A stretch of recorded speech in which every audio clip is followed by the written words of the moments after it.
Hi, my name is Abhishek and इस video के अंदर हम बात करेंगे ऑडिट के बारे में। ऑडिट का क्या स्ट्रेटजी होना चाहिए, किस तरीके से आप ऑडिट के अंदर अच्छे मार्क्स स्कोर कर सकते हो। बिकॉज़ होता क्या है ना, ऑडिट एक ऐसा सब्जेक्ट है जिसमें आप चाहे एक एकेडमिकली नॉर्मल स्टूडेंट हो, चाहे आप बहुत ही क्या हो टॉपर स्टूडेंट हो, इसके अंदर सबको डर लगता है। सबको यही प्रॉब्लम रहता है कि इसको याद कैसे करें, इस सब्जेक्ट को पास कैसे करें, ठीक है? तो वो पूरा हम यहाँ पे स्ट्रेटजी यहाँ पे डिस्कस करेंगे and with right strategy you can easily score 60 plus marks in this subject.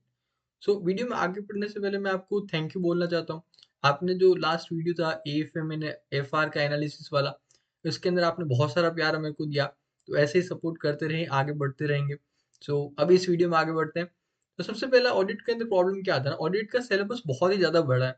तो यहाँ पे पूरा सिलेबस करना एक बहुत अच्छा एडवाइस नहीं है। तो यहाँ पे थोड़ा-सा आपको सेलेक्टिव होना पड़ेगा। तो मैं आपको रिकमेंड करता हूँ कि यदि आप 90 मार्क्स का अच्छे से कवरेज करते हो, तो आप काफ़ी अच्छी पोज़ीशन में आप आराम से 60 प्लस मार्क्स स्कोर कर सकते हो, ठीक है? अब 90 मार्क्स का कवरेज करें कैसे? कौन से चैप्टर्स अपने को करना है? तो इसके अंदर अपने को एबीसी एनालिसिस के अकॉर्डिंग हम चैप्टर्स कवरेज करेंगे।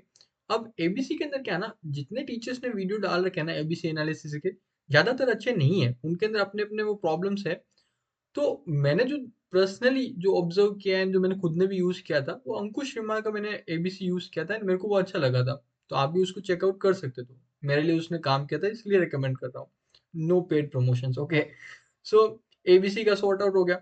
अब सबसे मेन पॉइंट के ऊपर आते हैं कि जब हम फर्स्ट टाइम स्टडी कर रहे हैं, वो उस टाइम पे ऑडिट को कैसे उसका अंडरस्टैंडिंग ले, कैसे उसको याद करें, कैसे उसको रिटेन करें। And this is the most important phase in your audit study, ठीक है? ये यदि आपने सही से किया ना, तो आपका बाकी जो सब्सिक्वेंट रिविजन्स है, मॉक टेस्ट है, मेन एग्ज़ाम्स रहेंगे, वो सब ईज़िली प्लान आउट हो जाएँगे, उसमें कोई प्रॉब्लम नहीं आएगा। तो जब आप फर्स्ट टाइम स्टडी करते हो ना, तब आपका सबसे फर्स्ट प्रायोरिटी होना चाहिए कि आपको टॉपिक का कॉन्सेप्चुअल क्लैरिटी मिले, राइट? अभी जब कॉन्सेप्चुअल क्लैरिटी की बात आती है, ठीक है? तो आपको कहाँ से मिल सकता है? आपने जो लेक्चर्स देखे, उनसे मिल सकता है। बट प्रॉब्लम क्या है ना, इस पॉइंट ऑफ टाइम पे अपने को ज़्यादातर जो लेक्चर्स में पढ़ा है, कुछ याद आता नहीं है। तो इसके लिए मैं आपको रिकमेंड करूँगा, फर्स्ट जो भी आप टॉपिक देख रहे हो, जो पढ़ रहे हो, उसका पहले आप एक रिवीजन वीडियो देख लो। आइडियली जिस टीचर का आपने लेक्चर्स लिया था उसका, या फिर जिस टीचर की आप बुक फॉलो करें उसका ही आप देखो, ठीक है? रिवीजन वीडियो ऑब्टेन करके आपको कॉन्सेप्चुअल क्लैरिटी लेनी है। नाउ अब यहाँ पे प्रॉब्लम एक और आती है कि बच्चे को लगता है कि उसने कॉन्सेप्चुअल क्लैरिटी ले लिया है, बट एक्चुअल में उसको कॉन्सेप्चुअल क्लैरिटी मिलती नहीं है। तो ये आप टेस्ट कैसे कर सकते हो? खुद से बहुत सिंपल टेस्ट है इसका। आप ना कोई भी टॉपिक जो आपने एक लगता है आपने कॉन्सेप्चुअल क्लैरिटी मिल गई, अब उसको आप सिंपल वर्ड्स के अंदर एक्सप्लेन करो, राइट? कोई टेक्निकल वर्ड्स यूज़ नहीं करना है, ना ही बुक कोई लैंग्वेज यूज़ करनी है। सिंपल हिंदी लैंग्वेज के अंदर आप एक्सप्लेन करो। एंड यदि आप उसको एक्सप्लेन कर पा रहे हो शॉर्ट टाइम के अंदर, तो आपको उसकी नॉलेज है, राइट? नहीं कर पा रहे हो, आप बार-बार बुक का नॉलेज यूज़ कर रहे हो या फिर वो टेक्निकल वर्ड्स यूज़ कर रहे हो, तो आपको नॉलेज कॉन्सेप्चुअल क्लैरिटी नहीं है, आपने बस उस चीज़ को रटा है करके। तो ये कॉन्सेप्चुअल क्लैरिटी के बारे में बात हो गया। फिर नेक्स्ट आता है कि अब उस चीज़ को याद कैसे करें, उस चीज़ को रिटेन कैसे करें। तो इसके अंदर बता दूँ, मार्क्स जो है आपको सिर्फ़ वो कीवर्ड्स के मिलने हैं, राइट? बाकी जो लैंग्वेज यदि आपको अंडरस्टैंडिंग है तो आप उसको फिगर आउट कर लोगे, उसमें कोई प्रॉब्लम नहीं आएगी, ठीक है? तो बस कीवर्ड्स के ऊपर फ़ोकस करना। आजकल सारे टीचर्स की बुक के अंदर कीवर्ड्स हाइलाइटेड रहते हैं। नहीं है तो आप उसको ईज़िली आइडेंटिफ़ाई करके उसको याद रखना पड़ेगा, ठीक है? एंड कीवर्ड्स क्या है ना, याद रखने का एक ही तरीका है और कोई तरीका नहीं है उसको मल्टीपल टाइम्स रिवीज़न करना, ठीक है? इसके बारे में आगे भी हम बात करेंगे। तो फ़ोकस आपका रहना चाहिए कीवर्ड के ऊपर। बाकी जो भी कंटेंट है ना, उसको बस आप रीड करो एंड मूव ऑन करो, ठीक है? उसको रटने की बिल्कुल कोशिश मत करो। Just read and move on, okay? ये अपना स्ट्रैटेजी रहना चाहिए। एंड रीडिंग के अंदर आपको एक और बात ध्यान रखना है कि आपको थोड़ा फास्ट रीडिंग करना पड़ेगा। बिकॉज़ ऑडिट के अंदर क्या है ना, आप थोड़ा स्लो पढ़ रहे हो या फिर उसको बहुत ज़्यादा रटने की कोशिश कर रहे हो, तो आपका 10-15 मिनट्स में हो सकता है 1 या 2 पेज ही हो। और ऐसे करके पूरे दिन में आपको पता चला कि आपका सिर्फ़ 1 ही चैप्टर हुआ है या फिर डेढ़ चैप्टर ही हुआ है। तो फिर आप वहाँ पे eventually you will go into depression. तो वो सिचुएशन अपने को अवॉइड करना है। आपको बस उसको कीवर्ड फोकस किया, रीड किया and move on. That's the audit strategy, right? तो ये आपको हो गया। फिर आता है कि आपको जब आप रीड कर रहे हो ना उस टाइम पे एक बहुत इम्पोर्टेंट मैं आपको ये टिप दे रहा हूँ कि जो भी आपने चीज़ें समझी है, क्योंकि बुक के अंदर आप पढ़ोगे, आपको कुछ चीज़ें की क्लैरिटी ज़रूरत हुई पड़ेगी, तो आप उसकी क्लैरिटी लोगे। उसको वहाँ पे बुक के अंदर नोट डाउन करो, ताकि नेक्स्ट टाइम आप जब वो रीड करोगे, तो आपको कोई भी रिवीज़न वीडियो वगैरह रेफ़र करने की नीड नहीं रहेगी। आपके लिए वो बुक ही इनफ रहेगी। तो वो लिखो, जहाँ पे जो मिनोमिक्स रहेंगे, वो भी आप क्या बनाओ, देख कुछ टीचर्स बना के भी देते हैं एंड आप खुद के मिनोमिक्स भी बनाओ, ठीक है? लॉजिक्स बना सकते हो। अब देखो, मिनोमिक्स और लॉजिक्स का मैं क्या बोलता हूँ ना, कि आपको हो ऐसा ज़रूरी नहीं है कि लोगों के हिसाब से वो सही हो, राइट? आपको ऐसे मिनोमिक्स और लॉजिक्स बनाने जो आपके लिए पर्सनली काम करे। जैसे मैं अपना ये बता दूं मैंने किस तरीके से बनाया था। जैसे प्रोफेशनल एथिक्स का ये एक पेज है, तो इसके अंदर आप देखो ये पॉइंट का मैं बता रहा हूँ आपको। यहाँ पे देखो क्या है ना, ये basis of forecast, assumption and source of information, ये 3 पॉइंट्स है, ठीक है? अब मैं को याद रखना था, तो BANS ये होता है बेस करके होता है। अब मेरे को याद रखने के मैंने क्या किया ना, एक वो गाना है सुल्तान मूवी का, तो उसमें लाइन आती है बेबी को बेस पसंद है करके, राइट? तो मेरे को बेस याद करने के लिए मैंने ये गाने की एक छोटी सी लाइन लिख दी है, आपको दिख नहीं रहा होगा यहाँ पे, बाकी ये वो गाने की छोटी सी लाइन है। अब ये पढ़ूंगा तो ये मेरे को याद रह जाएगी, ठीक है ना? कोई टीचर आपको ये ऐसे विनोमिक्स नहीं बना के देगा, आप खुद से बनाओ, what ever work for you वो आपके लिए सही है, ठीक है? अब देखो यहाँ पे मैंने जब पढ़ा तो मेरे को एक क्वेश्चन आया, तो मैंने लिखा कि हाँ यहाँ पे पार्टनर होएगा तो चलेगा क्या? तो फिर मेरे को जब क्लैरिटी मिला तो मैंने यहाँ पे वो भी लिख दिया कि नहीं नहीं चलेगा, और उसका रीजन लिख दिया ऐसा करके। तो ऐसी चीजें आप लिखो करके, आपको जब रिवीजन करोगे उसमें अंदर आपको बहुत हेल्प करेगा, ठीक है? फिर नेक्स्ट अपना इसमें क्या पॉइंट है? हाँ, अब जब आपने क्या ये सब कर लिया ना, तो क्वेश्चंस की बात आती है। तो क्वेश्चंस में ऑडिट में बता दूं, क्वेश्चंस ऑडिट में रिपीट नहीं होते, अनलाइक अपना FR एंड AFM जहाँ पे पूरा का पूरा पेपर ही कॉपी पेस्ट आता है। ऑडिट में कुछ भी रिपीट नहीं होगा, literally 0 question will be repeated. पिछले 3-4 अटेम्प्ट से तो एक भी क्वेश्चन रिपीट नहीं हुआ है।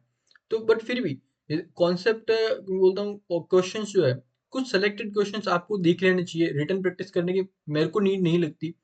कुछ कौन से क्वेश्चन आपको देख लेना है जहाँ पे इंटरप्रिटेशन का रोल होता है, जस्ट फॉर द प्रैक्टिस, कि आप वो क्वेश्चन को इंटरप्रेट कर पा रहे हो कि नहीं कर पा रहे हो।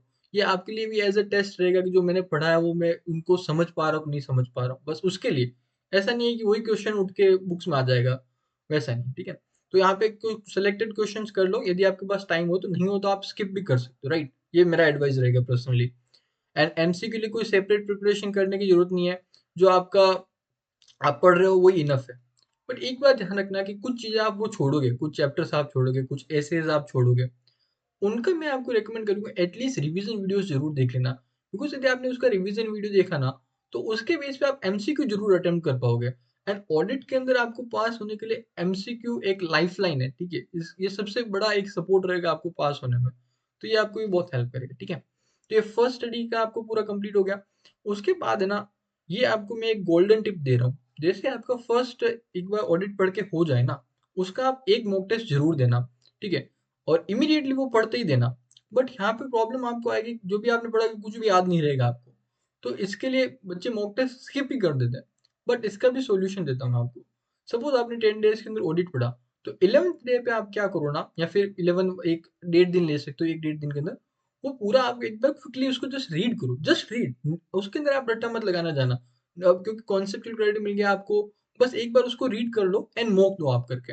ये 1 या 1.5 दिन पढ़ के आप जब मॉक दोगे ना, तब आपके मॉक के अंदर आपको कॉन्फिडेंस आएगा, आपको एक्चुअल में आपको लगेगा कि मेरे को चीजें याद आ रही है कि नहीं आ रही है, ठीक है? मॉक दोगे तब आपको कुछ कंक्लूजन्स आपको खुद से निकालने पड़ेंगे। क्या? पहली बात तो जो क्वेश्चन आया उसको क्या आप इंटरप्रेट कर पा रहे हो कि नहीं कर पा रहे हो, क्या ये आप आइडेंटिफाई कर रहे हो किस चैप्टर से, ये कौन से टॉपिक से है करके। यदि ये आप कर पा रहे हो ना, तो आपको कॉन्सेप्चुअल क्लैरिटी एकदम परफेक्ट है, ठीक है? उसके अंदर कोई प्रॉब्लम नहीं है करके, ठीक है? तो बट यदि आपको दूसरा कोई प्रॉब्लम आ रहा है, क्या आप उसको आइडेंटिफाई कर लिया कि इस चैप्टर का है, ठीक है, ये टॉपिक से आया, बट आपको वो चीजें याद नहीं रही, ठीक है, वो क्या पॉइंट्स है वो याद नहीं आ रहे, ठीक है?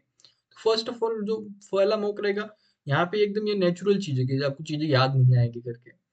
तो क्योंकि ये आपको क्या मल्टीपल टाइम में जब आप रिवाइज करोगे तो ही आपको ये चीजें सेट बैठेगी। बट ये प्रॉब्लम आ रही है, इट्स ऑल राइट, बट आपको इंटरप्रिटेशन वाला प्रॉब्लम में तो ज्यादा दिक्कत है। याद नहीं आ रहा तो वो जो अब मल्टीपल रीड करोगे आपको आएगा करके। ये मॉक दोगे तो आपको पता चलेगा आपको टाइम पे पेपर कंप्लीट हो रहा है क्या, क्योंकि ऑडिट में कैसा होता है ना, आपको बहुत ज्यादा लिखना रहता है, पूरा पेपर लिखने का ही है, और आपको इतने टाइम से लिखने की प्रैक्टिस नहीं होती है, तो आपका स्पीड भी स्लो हो जाता है। तो ये सारी चीजें आप यहाँ पे चेक कर सकते हो। एंड मॉक टेस्ट आपको बोलता हूँ एटलीस्ट 2 तो मॉक टेस्ट देने हैं। सेकंड मॉक टेस्ट में आपको दोनों ही प्रॉब्लम नहीं आनी चाहिए, ना ही इंटरप्रिटेशन की, ना ही वो चीजें याद रखने की। इंटरप्रिटेशन की प्रॉब्लम आ रही है तो अंडरस्टैंडिंग अपनी वीक है, उसके ऊपर फोकस करो। यदि आपको वो चीजें याद नहीं आ रही तो फिर आपको उसका एक ही सॉल्यूशन मल्टीपल टाइम्स रीड करने पड़ेंगे। यू आर द पर्सन जिसको ये चीजें याद नहीं रहती, तो आपको मल्टीपल टाइम रीडिंग लगानी पड़ेगी। That is the strategy, okay? फिर आता है रिवीजन स्ट्रेटेजी के बारे में बात करें तो रिवीजन अब आप करने बैठोगे ना, तो आपको यहाँ पे क्या टाइम सेव करना है, राइट? तो पहली बात तो आपको यहाँ पे रिवीजन वीडियोस देखने की जरूरत नहीं है, बट आपको लगता है कि इस चैप्टर के अंदर मेरे को अभी भी होल्ड नहीं है, तो आपने रिवीजन वीडियो देखा तो ऑल राइट, सबका मत देखना, that's just time wasted. And revision video में एक और गलती आप अवॉइड करना, काफी सारे बच्चे आज के टाइम पे स्पेशली क्या करते हैं ना, रिवीजन के नाम पे जस्ट रिवीजन वीडियोस देखते हैं और खुद से बहुत ज्यादा पढ़ते नहीं है, तो that is completely wrong strategy. मैं आपको बताऊं, मेरे एक फ्रेंड ने लिटरली ये स्ट्रेटेजी फॉलो किया था, खुद से वो बहुत कम पढ़ता था पर उसने रिवीजन वीडियोस बहुत देखे थे, तो इवेंचुअली उसके 27 मार्क्स आए थे ऑडिट के अंदर, एंड बाकी सब सब्जेक्ट में उसके 50+ मार्क्स थे। ठीक है, तो ये गलती तो बिल्कुल ही मत करना, खुद से रीड करना, रिवीजन वीडियोस इग्नोर करो, वो फर्स्ट टाइम के लिए होता है। तो ये रिवीजन की बात हुई। सेकंड बात, जब रिवीजन करने आप बैठोगे ना, जब बुक से पढ़ने बैठोगे, तो ये आपको ये टिप दे रहा हूँ, अपने एक्सपीरियंस है, कोई भी टॉपिक आपने उठाया, ठीक है, तो उसके ऊपर सबसे पहले आप पढ़ने से पहले ये सोचना है उसके टॉपिक के बारे में आपको क्या पता है। ठीक है, again no technical language, no keywords, just कुछ भी जो आपको याद आ रहा है उस टॉपिक के बारे में, वो आप एक बार मन में सोचो या फिर बोलो करके। फिर जब आप उसको पढ़ने जाओगे ना, तब आपको एग्जैक्टली पता रहेगा क्या चीज मेरे को याद आ गई थी, क्या मेरे को चीज याद नहीं आएंगी। जो चीजें आपको याद आ गई ना, उनको जस्ट रीड करो और आगे चलो।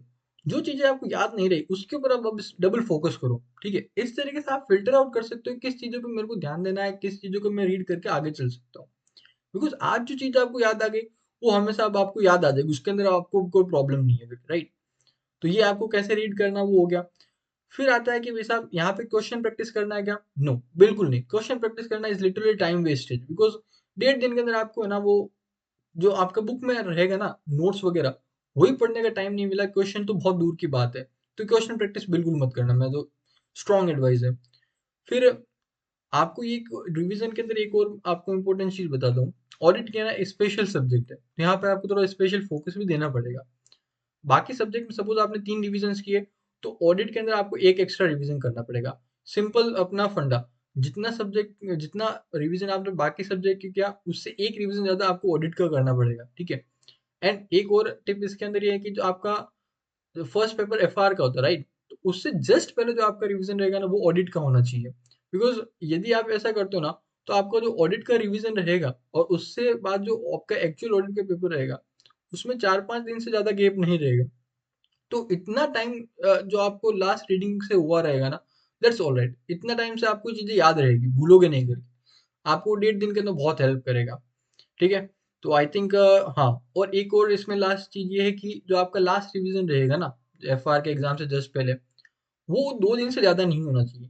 बिकॉज यू प्रैक्टिकली सोचो, आपको 1.5 दिन के अंदर एग्जाम में कवर अप करना रहेगा, तो यदि इस टाइम पे आपको 2 दिन से ज्यादा लग गए, 3-4 दिन लग गए, तो वो 1.5 दिन के अंदर आपसे वो रिवीजन नहीं हो पाएगा। तो 2 दिन से ज्यादा तो होना ही नहीं चाहिए आपका वो लास्ट वाला रिवीजन। ठीक है, तो ये हो गया रिवीजन स्ट्रेटेजी। फिर अपना वो एक लास्ट इसका वो सेक्शन आता है कि वो 1.5 डे को कैसे यूटिलाइज करे।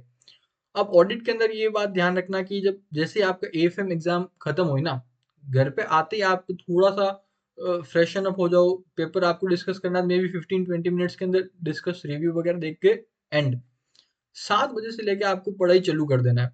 यहाँ पर आपको प्रोफेशनल एथिक्स एंड जो भी आपके इंपॉर्टेंट चैप्टर्स है वो तो एटलीस्ट खत्म कर ही देने, बिकॉज ऐसे वगैरह ये बहुत टाइम लेते हैं करके। तो ये आप उसी दिन आपने एएफएम वाले दिन कर लिया ना, जो आपको स्ट्रॉन्ग टॉपिक्स है, professional ethics and other few chapters, तो आपको नेक्स्ट डे पे थोड़ा बहुत हेल्प करेगा। ठीक है, तो आपको नेक्स्ट डे पे ऐसे वगैरह जो डिफिकल्ट चैप्टर्स है उनके ऊपर फोकस कर सकते हो। तो इस तरीके से आपको सिलेबस कवर करना है। फिर अब अगेन ये गोल्डन टिप मैंने आपको लास्ट पेपर में दिया था, इसमें भी देता हूँ। जो आपका एग्जाम रहेगा ना, एग्जाम स्टार्ट होने से 2-3 घंटे पहले आपको अभी रिवीजन करना छोड़ देना है। अब आपको क्या करना है ना, जो भी आपने 1.5 दिन में पढ़ा है ना, उसको वापस वो 2-3 घंटे के अंदर पढ़ना है करके। यहाँ पे आप सारी चीजें नहीं पढ़ सकते हो, सिर्फ वही चीजें जो आपको डिफिकल्ट लगती है, वो चीजें जो आपको एकदम रट के लिखनी होती है, जैसे कि ऐसे के अंदर वो क्लोजेस। ठीक है, तो वो क्लोजेस की जो इनिशियल वो 3-4 लाइन्स होती है ना, वो एकदम आपको एज इट इज चाहिए होती है। ऐसे के अंदर सॉरी वो क्लोजेस के अंदर वो प्रोफेशनल एथिक्स में बाकी का content is all right, just वो इनिशियल 3-4 लाइन, तो वो आपको वो क्या करना है, 2-3 घंटे में करना है। कारों के क्लोजेस कर सकते हो, अपना वो एक चैप्टर होता है ईएसजी वाला, उसके प्रिंसिपल्स की हेडिंग्स वगैरह आप पढ़ सकते हो, कुछ नंबर्स वगैरह देखने हैं तो वो देख सकते हो। वो चीजें आपको 2-3 घंटे में पढ़ोगे ना, तो आपको एग्जाम के अंदर जाके बहुत हेल्प करेगा, लिटरली बोल रहा हूँ आपको, ये एटलीस्ट 10 to 15 मार्क्स ऑडिट के अंदर आपके बूस्ट करेगा। इतना स्ट्रॉन्ग आपको एडवाइस दे रहा हूँ मैं ये। ठीक है, फिर लास्ट में और क्या रहेगा, एमसीक्यू जो आप एग्जाम के अंदर जब आप अटेम्प्ट कर रहे हो ना, तो इसके अंदर क्या करना, आप 3 जो आपके बेस्ट डिस्क्रिप्टिव क्वेश्चंस रहेगा ना, वो करना, उसके बाद में एमसीक्यू करना। बिकॉज़ होगा क्या ना, जब आप 3 वो लिखोगे ना पूरे डिस्क्रिप्टिव क्वेश्चंस, ऑडिट में लिखना बहुत ज़्यादा रहता है, तो आपके थोड़े हाथ दर्द करने लग जाते हैं, ठीक है? तो अब उसका उसके बाद में जब आप एमसीक्यू लेते हो, तो आपको एक थोड़ा-सा ब्रेक मिल जाता है, वहाँ पर आपको थोड़ा कम लिखना पड़ता है। तो फिर वापस आप वो 2 क्वेश्चन पे स्टार्ट कर सकते हो। तो ये आई थिंक आपका ये स्ट्रेटेजी रहेगा। एंड एक और है कि भैया एग्जाम जब आपका स्टार्ट होना, तो लास्ट मिनट तक उसको आप रीड करते जाओ, छोड़ना मत, क्योंकि हर एक चीज आपको हेल्प करेगी। तो यही ऑडिट का अपना स्ट्रेटेजी रहेगा। एंड एक ऑडिट का वो पेपर का एनालिसिस भी मैंने आपको दिया, मेरी सर्टिफाइड कॉपी का एनालिसिस, तो वो भी इसका लिंक मैं आपको वीडियो के डिस्क्रिप्शन में दे रहा हूँ, आप इजीली देख सकते हो। आपको यदि वो मेरी सर्टिफाइड कॉपी चाहिए, तो आप अपना ईमेल आईडी मेरे को कमेंट्स में लिख देना, मैं आपके साथ फॉरवर्ड कर दूंगा। उसके अंदर क्या मेरी लर्निंग्स थी आईसीए की, मार्किंग पैटर्न पैटर्न वगैरह, उसको सेपरेटली डिस्कस करते हैं, राइट? लिंक डिस्क्रिप्शन में आपको मिल जाएगा। तो see you in the next video related to अपना डीटी एंड आईडीटी का स्ट्रेटेजी। Okay, see you.